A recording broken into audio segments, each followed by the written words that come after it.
Welcome to Bluegrass Brooklyn, our podcast all about the music we love, straight from the bluegrass borough of Brooklyn, New York. Hug the trees. A cold black crow sits atop a tall pine. His lonesome call drifts on the winter breeze. What does he see? What does he see? What does he hear? What does he hear? What's his advice? Season 6, Episode 1. Welcome, I'm Mike Wilner. And I'm Liz Wolfe. Wow, Season 6, Episode 1. I can't believe I just said that. Season 6. A lot of people don't get past Season 1. Yeah, thank you so much to all our listeners. This started as sort of a little side project that Liz and I figured might be fun, and now it's really become something important to a lot of people, and we're very grateful to have so many people listening and commenting and enjoying the episodes. It's so wonderful. Thank you for listening. So what do we have on tap for today, Liz? We are starting our season off with a legend in bluegrass music and country music, actually, and many other genres, Jim Lauderdale. Yeah. Was so pleased to have met him briefly at Ashokan at their Winter Hoot Festival. What a diverse background and interesting perspectives on so many aspects of music. Yeah, and we have a special announcement. We've been named Podcast in Residence at the 2026 Grey Fox Festival, which is totally amazing. We're going to be up there doing jam sessions, taking interviews and meeting artists and meeting you guys. So come on up and say hi. That's July 15th through 19th.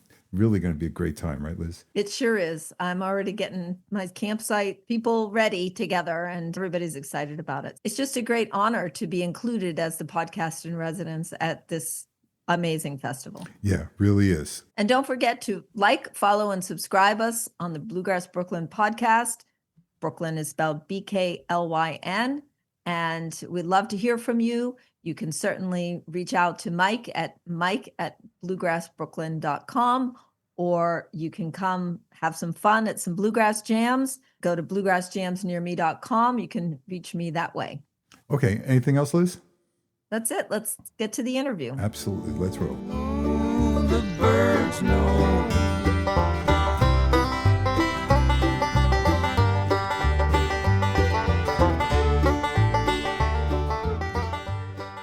Well, hello and welcome to Jim Lauderdale, today's guest on our show. Thank you. It's great to be here, Liz. So in case you don't know, Jim is a singer-songwriter with 2 Grammys in bluegrass under his belt. He's also achieved the honor of being part of the Nashville Songwriters Hall of Fame. And he is very hardworking. He has 39 albums to his name. So far, not counting the 2 new ones that are coming out, right? Or is that included? No, that does. I fudged a little bit, and I put the 2 new ones in there. All right, well, we're not going to hold that against you. But 40 should be coming out in the fall. All right. So putting out albums is something Jim does a lot of, and he is both bluegrass and country. So one of the new albums coming out for him is a country album called Country Super Hits Volume 2. So I assume there's a Volume 1. Yes. And then he's got something coming out with the Poe Ramblin' Boys as well. So very hardworking, still touring, doing lots of things. You've been in the business for a while and you've played with some pretty fun people. Ralph Stanley comes to mind. Yes. And I'm sure there are some other folks as well. So when you think back to those experiences, what stands out to you the most? I think one thing that gives me pause sometimes is to think about people when I was younger that I looked up to, that I was so extremely lucky and fortunate to get to work with. Ralph Stanley comes to mind. I had been a huge fan of his since I first heard him, and then later we got to do 2 albums and did a lot of shows with them and spent a lot of time with them. And Elvis Costello, got to do a couple of albums with him and tour for a couple of years in an acoustic band he had. And then one of my favorite writers in the world, Robert Hunter, I started working with him when I began the first Ralph Stanley record, and we started writing and ended up writing about 100 songs. And I got to do a duet with George Jones once, one of my favorites, and he and Patty Loveless did one of my songs, and I got to portray him in a play, Okay. which he came to see. But George Jones, he's up there on the Mount Rushmore of people. And Keith Richards, I got to sing with Keith Richards at a Graham Parsons tribute. And so I've gotten to check off some of those bucket list things I never thought would. And you mentioned to me before we got on the call that Robert Hunter was a co-writer with Jerry Garcia. Yes.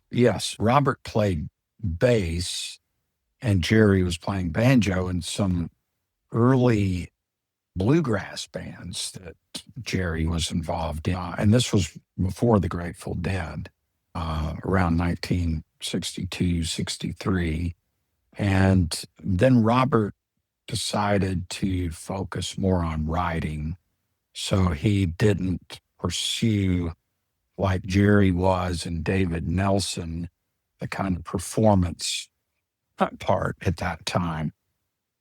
But then he and Jerry reconnected a few years later, once the Grateful Dead started going, and was really their primary lyricist for most of the run of the Grateful Dead. So many of the memorable songs in their catalog, Robert had a hand in it.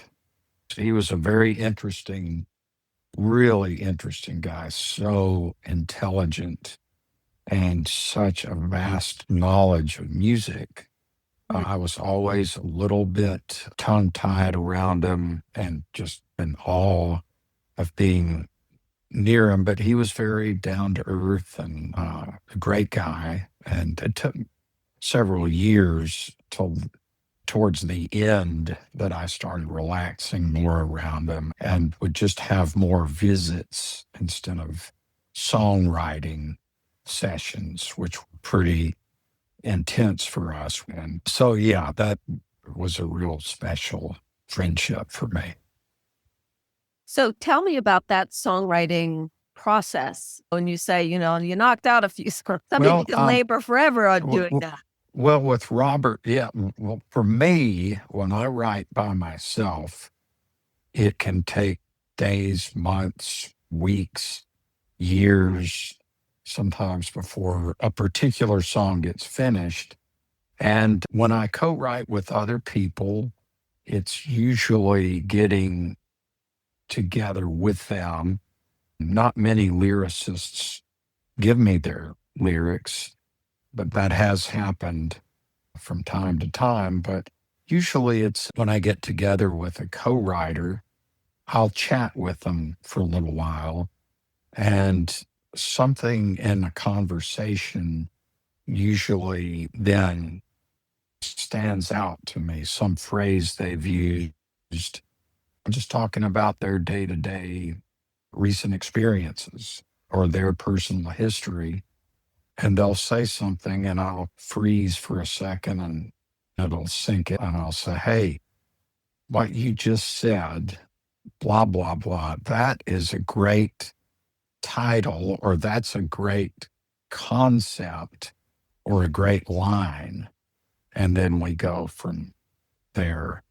And my favorite thing is when it's a real collaboration and you both equally add. And because, as I mentioned, I'm really slow on my own, but I do enjoy that. And I also have to discipline myself and keep in practice of not depending on co-writers and writing by myself.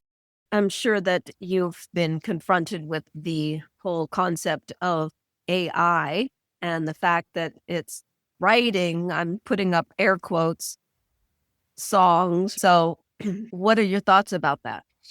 Well, actually, a few years ago, I was on tour and this title a melody came to me, artificial intelligence, a very traditional country slow shuffle. And it took me a few months, but I did write it. And that is on the Country Super Hits Volume 2 record. And it always gets a good response. And I've even done it at the Grand Ole Opry before. It's kind of unexpected for the audience when they hear that. But I'm embarrassingly enough kind of a Luddite as far as my technical abilities. With the old smartphone, tablet, or laptop, I'm very rudimentary. And I mean, 5-year-olds are better than me. But hey, it's great to have the access at your fingertips to research things or whatnot. But I personally am very wary of AI. I'm concerned, and I would not write, but that's me, and I'm not judging anybody else. I would not record an album of AI. It's like, well, great, I'll hum this in there and they'll spit out a whole track. I mean, it's done. I've heard stuff, and it's interesting how close they can come. Music, like I've had friends that played with a guitar and sang a melody, and then boom, they got this whole thing back. But I still hire musicians because here in Nashville, I mean, it's filled with great musicians, and that's their job. And I can't imagine that happening, is that people only listen to AI artists or whatnot. So to make a long story short, I'm not going to use it to create. I don't think I'm going to use it for my album covers, because I also think visual artists, unless it's a visual artist that's helping them somehow with that creation. But I think we have to be mindful of people's livelihoods out there. And I don't want to read a novel that was created by AI. I want to read somebody's hard work and their imaginations. Yeah. What's interesting about it, I've heard a few versions of AI bluegrass, and you listen to it and it's like, that's perky. I could hear that. But every single time I've listened to, which has only been like 4 times, but every time I've listened, I've thought, no, it's just a little bland. Yeah. Like it's missing what I'm hearing you're referring to, which is the thought process that went into it, the listening for the titles, the listening for those things in a conversation, the human experience of it. Yeah.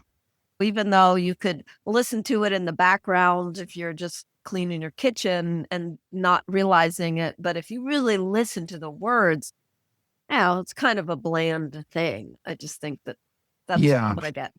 I think, like, when I think about Ralph Stanley, who had so much, or George Jones, 2 different great and well-loved singers.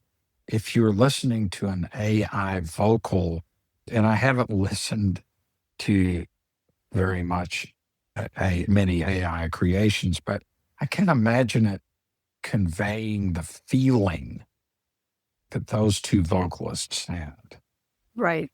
It's missing. It's just, it's manufactured, and that's what it is. Along those lines, because we do have some people listening who are songwriters, do you have a tip that you can give to a songwriter? Sure. Yeah. And Liz, I don't feel like I have any secrets I'm guarding songwriting wise. I'm like, no, I'm not going to share it. Nobody's going to, because the way I look at it, it's not a competition, and it's good for us to share stuff with people. And every writer will have their different process of writing. And by the way, too, there's no wrong way. If you're a writer and you're able to finish songs and feel good about them, then you're doing the right thing, whatever that is. Some of my suggestions for writers would be, especially when you're starting out, it's important, I think, to finish songs. It's like first, just do it and don't over analyze yourself with the song or judge yourself too harshly. It's like a studio owner overheard me talking to a guitar player one time, and I was saying, I was touring with Lucinda Williams, and I said, when I was out with her on this Car Wheels on a Gravel Road tour, I had a record in the can, meaning recorded, and when the record came out and I was on the road with her, it's like, those songs are so great. I scrapped my record and started over. And this studio owner heard me when I said that. And he said, comparison is the killer of joy. And as a songwriter or as an artist, for years, as I was trying to get something going and develop and get better, I would get down in the dumps thinking, hey, I'm 29 years old. The Beatles had broken up by this time. I have nothing to show. Nothing's going on with me. Look at me. I'm playing for 3 people at this. But we are not Bob Dylan or the Beatles or Steve Earle. Sometimes being around artists, I get a little bit tongue-tied just because when you're around greatness, sometimes I don't know what to say or feel. But anyway, this getting back to the tip to songwriters is don't compare yourself. Don't be sitting there thinking, well, I'm not Johnny Cash. I'm not Richard Thompson. Be good to yourself. Be gentle with yourself, but keep working at it.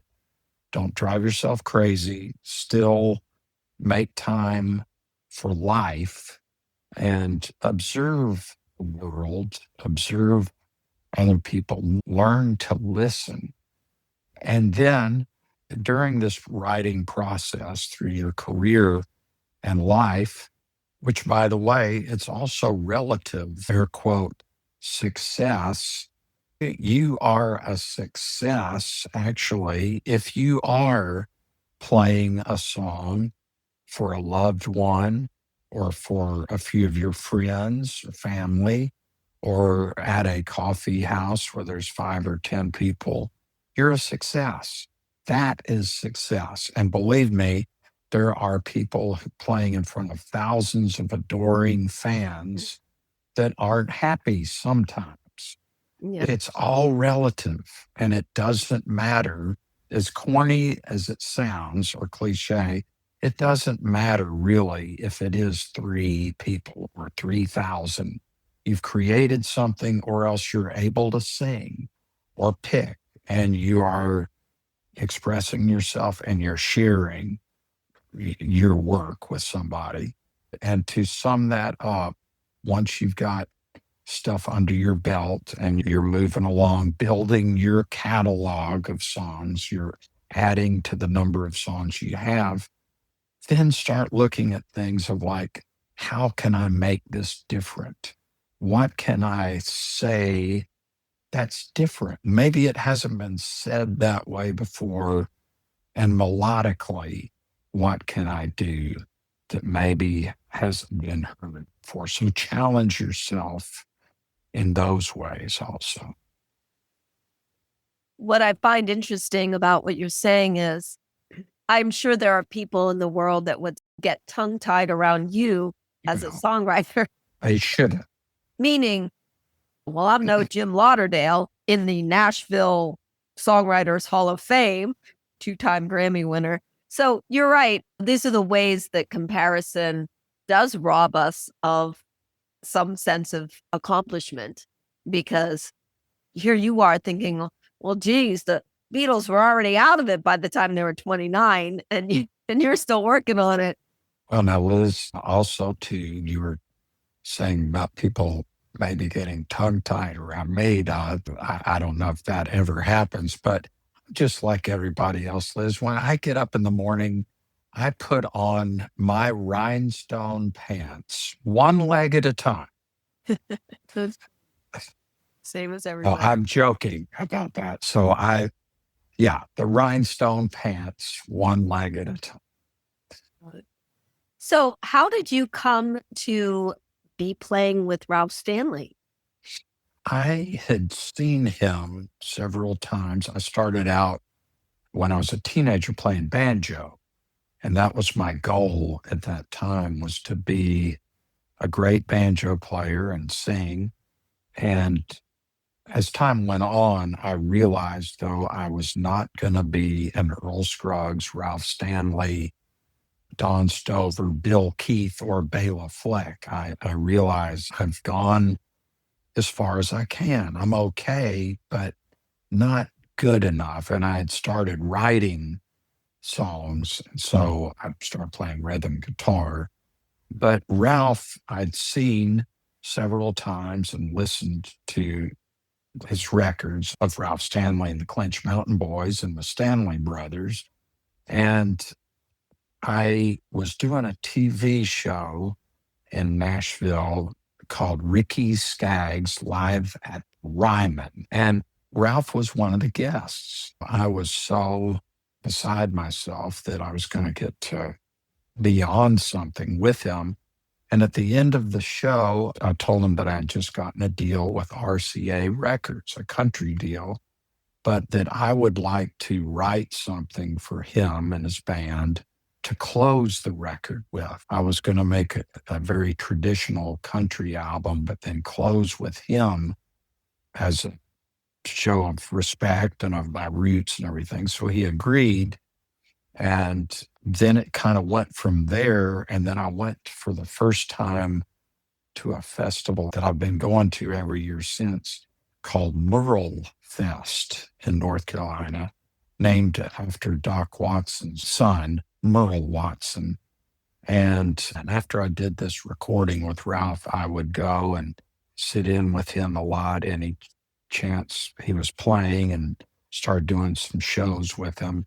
So when I got there, his guitar player, the late James Allen Shelton, said, "Oh, good, you have to go on because Ralph's son, Ralph II, is sick." So it was one of those potential nightmare or good dream situations.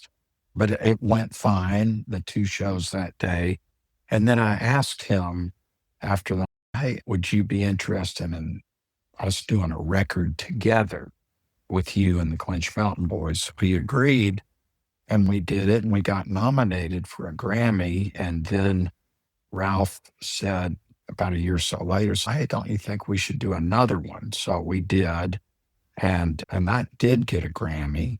And so that was just such a fantastic experience to get to work with him. What was the name of the album that were? The first one was called I Feel Like Singing Today, and the second one was called Lost in the Lonesome Pines. I think with recording, for me, I don't know a lot of the times how it's going to go down or what's going to be on it till right before or during the recording process. I wish that I was more organized and prepared, but that just seems, after all of these years, that seems to kind of be the way it happens for me. So was there anything that you learned from Ralph's? Well, I think that I didn't realize how rough it was when he and his brother Carter had the Stanley Brothers back in those days, back in the late 40s, 50s, early 60s, I mean, they just barely got by playing. And it was usually 4 or 5 of them driving in a car all over the place and taking what they could get. And they were recording artists. They had albums out and they were so great, but it was very lean for them. And I think Ralph, he went through those hard times. And then his brother Carter died in 1966, and Ralph continued on. He didn't really want to be a front man of a band. He was more soft-spoken, but he adapted and always hired great musicians. And I think the thing about Ralph really was, I was mentioning earlier when we were talking about AI, I can't imagine AI being able to duplicate feeling, just the emotion.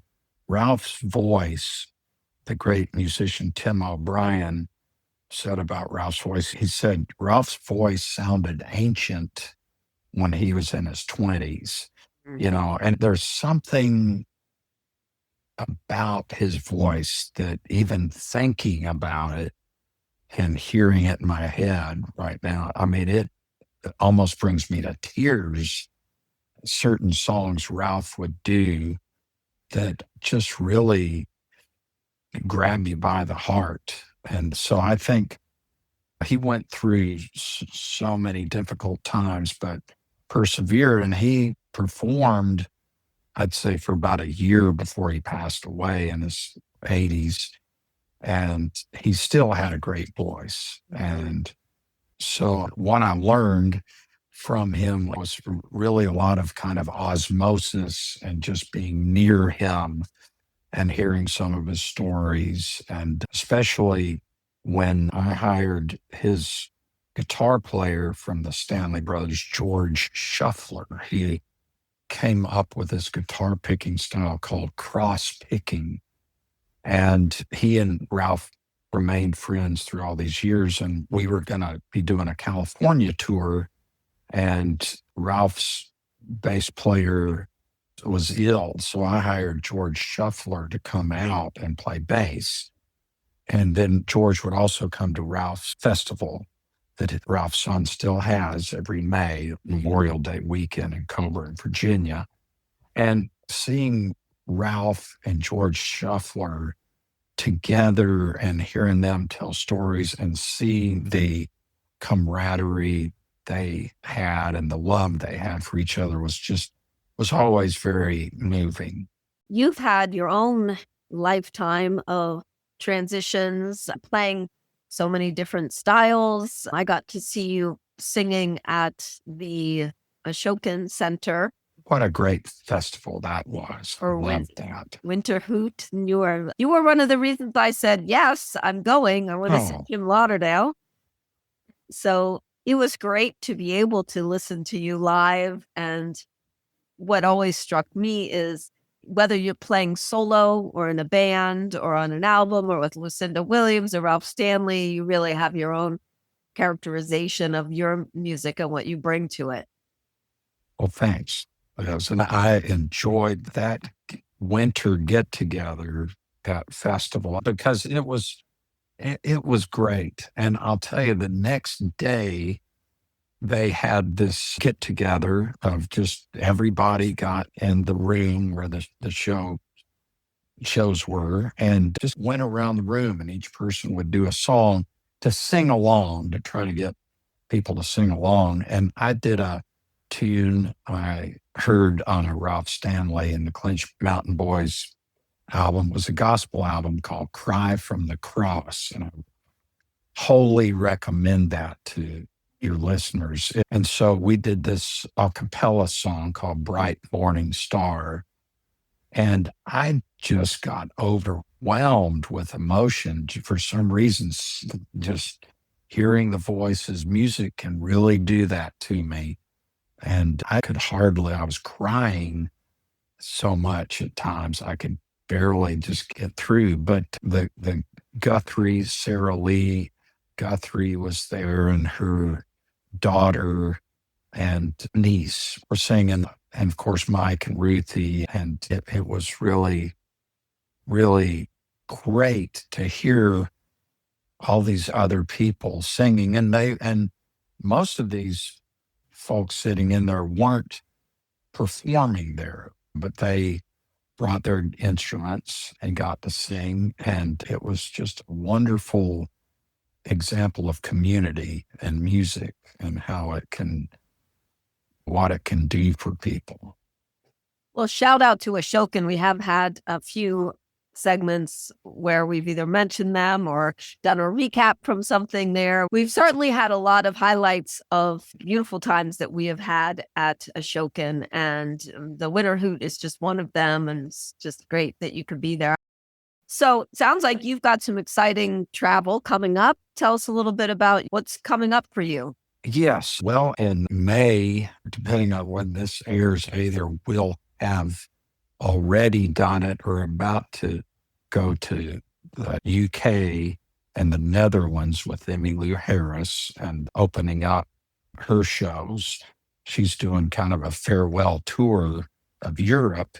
And then in August and September, I'll go back to some other places in Europe with her. And so I'm really looking forward to that. And also, I've toured pretty regularly with my electric band called the Game Changers. It's mostly country. And then whatever bluegrass shows I can get, and I hope more and more will be booked with the Poe Ramblin' Boys. And always love playing with them. And this new record we've got on, I really enjoyed working on that. It's our second record. And this one's called The Birds Know, and wrote that with a fellow named Joe Newberry. And also mentioning about somebody having a title. And Joe is so prolific that when we write, I kind of just grab on to his feet as he's flying along with a song. And it's such a cool idea of the birds. No, they know what's going on. They see us, they understand the world and humans and life. And it's just such a pleasure to write with him. And I enjoy seeing him perform so much. I'm glad he's been up to your neck of the woods. Yeah. That's a bluegrass camp at Ashokan. And great. Yeah, he's there every year. Does awesome. Well, you are a busy man, and I appreciate you taking the time to speak with us today and thank you, Liz, sharing all of your knowledge and stories. I'm sure the best is yet to come with you, since you don't seem to be slowing down at all. So, well, Liz, now listen, I'm just like anybody else. When I get up in the morning, I put on my snow pants, one leg at a time.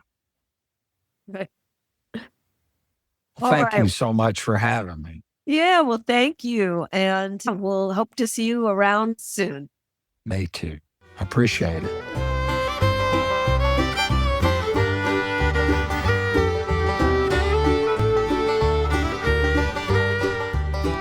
This year, we have been named Podcast in Residence at the illustrious Grey Fox Bluegrass Festival. My favorite festival of the year. Yeah, amazing. It's the major festival here in the Northeast. If you don't know about it, you should. I'm going to tell you a little bit about it here. We're so excited, honored, and really looking forward to being part of the Grey Fox story. Liz, so now I have to ask, what does a podcast in residence do exactly? Well, one of the things we want to make sure everybody knows is we want to hear what your story is. We're doing Grey Fox Stories. We're going to have a table that you can come and visit us, and we're going to have some recording equipment there. And again, we want to hear what your Grey Fox story is. Of course, we're going to be interviewing artists. We already started that process. We're talking to the wonderful artists that come to Grey Fox. That's one of the best things about the festival. They have a tremendous lineup. You forgot to mention something very important, the swag. We will have swag at the table. Oh, that's right. You know how big I am into swag. I'm super into swag. And so we are going to be taking it all in and then reporting afterwards as well. And also, we will be hosting a couple of jams, which is going to be fun. We were asked, what jams do you really want to host? So we went a little wild. We picked 3 different jams. Mm-hmm. The Women's Voices Jam, which again, those of you who've come to Jam Jersey know, it's a jam centered on women's voices and players. Then we have a Singing Circle Jam, which is where more of the focus is on singing, Right. less on instruments and the picking. And of course, your favorite, Mike. Yep. Yeah, we're going to do an outlaw jam. If you've got a murder ballad, a crime and sin lament, a prison song, come and sing it. We're really excited about this. It's going to be a tremendous amount of fun, but probably the most interesting part is going to be the Tell Your Grey Fox Story initiative we'll be conducting. We know that Grey Fox has been around for over 40 years. And we know people who have been at every Grey Fox since birth. And we want to collect those stories, but we're going to start collecting Grey Fox stories right here and now. So Liz, you've got a great Grey Fox story. Let's hear it. I do. When I first started playing bluegrass music, I only was a singer. I didn't play any stringed instruments. And I, of course, had always wanted to play a guitar since like teen years, but never did. And one of the biggest inhibitors to me playing the guitar was kind of hurt your fingers. Until you get calluses, it hurts. And I just was uncomfortable. I kept hearing about this Grey Fox Festival from the jams that I was going to at the time. And then I learned that there was camping involved. My husband, who likes bluegrass moderately well, best part is he really likes camping. So I said, yeah, we're going to go. And by the way, we can camp with the kids. So we brought our kids. We went up the first year. And this was just the most incredible experience to be able to go to all these different stages, all the people that you meet and everything. So there I was at the late night headliner show, which was at 11 o'clock at night. Because it was late at night, I was sitting very close to the stage and I was watching the band, the Appalachian Road Show. And if you're not familiar with that band, it's a super awesome band. And the banjo player is Barry Abernathy. And as I was watching him play, I was confused because he kept taking his left hand and he was holding it over the neck rather than under the neck. They have the Jumbotron, and I looked and I looked and I finally realized he was born without fingers. Wow. So he was playing the banjo with no fingers. And I was complaining about a little bit of pain in my fingers. And I had one of those epiphany moments where I said, Liz, you have fingers. Yeah. You can play the guitar. Now I'm a full-on guitar playing bluegrass. What's the right word? Full-on playing bluegrass. Icon. Right? So, just how those epiphany moments can change your whole life. Here I am, co-host of the Bluegrass Brooklyn podcast. And of course, running all the jams and bluegrassjamsnearme.com. Okay, I have a question for you, though. You've been going to Grey Fox how long? So I believe that was 2012. So over 10 years, closer to 15 years. 15, I think this is our 14th or 15th year, yeah. All right, so I am going for my very first time this year. So what advice do you have for the Grey Fox newbie? Bring rubber boots. And I'm not kidding. Bring rubber boots. It's bound to rain at least once. It always does. I've never been to a Grey Fox where it didn't rain. It can be hot. It is the middle of summer after all. And the years that it rains a little more than less, I was very sorry that I didn't have rubber boots. So now they're just part of our camping gear. The other thing that I would say is there's a program, show you what is going to be playing, and there's a lot.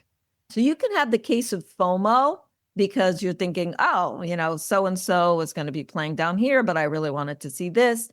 And then what happens is you'll be passing by someplace and with your fiddle and you'll see some people jamming, and then you'll start jamming, and then you'll be like, oh, I've missed the other show that I wanted to go to. So one kind of cool thing is most of the bands play twice. And so the bigger names will play twice in 2 different stages. you really got to think about how important it is to you to do any one particular thing. Some years I've gone, all I've done is watch shows. Some years I've gone, I feel like all I did was jam. There's the relaxed Grey Fox where you're at your campsite hanging out with friends. There's the I'm going to roam to the biggest parts of the festival grounds and meet people I don't know. So my advice is to be flexible about what you think you're going to get done. Great advice for the Grey Fox newbie. I know my downfall is I'm always going from point A to point B, and I hear the thump of the bass, and the next thing I know, I'm standing around a jam circle, and I do more playing than watch bands, but that's just the way it goes. Another question, Liz. You've been around Grey Fox for a while. Have you ever recorded anything or captured anything you think the listeners might like to hear? Yeah, listen to this. Are we doing the cup song? But we're doing it to Liza Jane. So we'll see. Please sing along. I probably only know 2 verses, but I just always wanted to try this. Yeah. So she's actually doing the cup song in a jam to the tune of Little Liza Jane.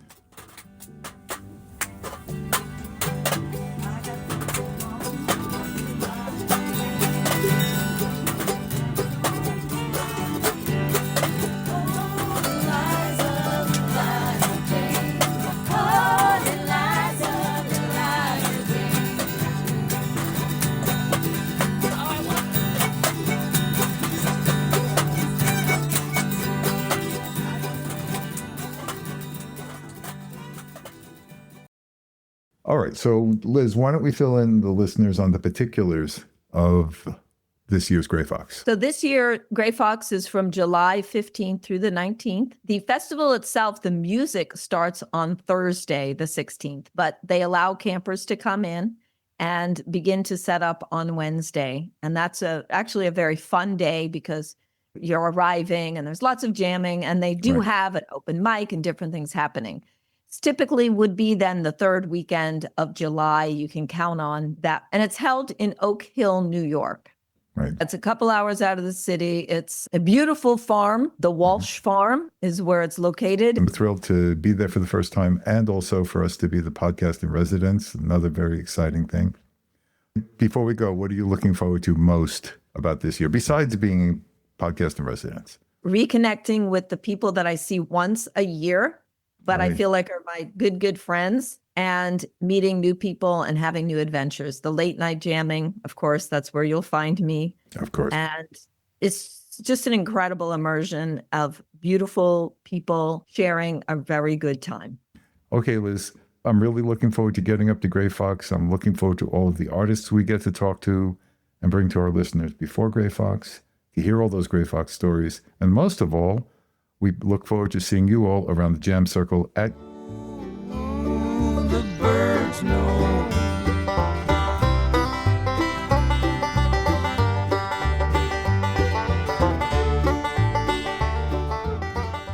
Liz. Amazing interview with Jim. So glad we got him on the show.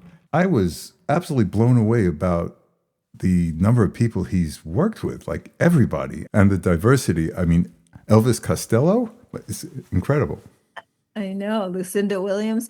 Yes, and what really stood out to me was here's this man, he's in the Hall of Fame for songwriters, and he's still basically saying, yep, I labor through it. Sometimes it can take me years.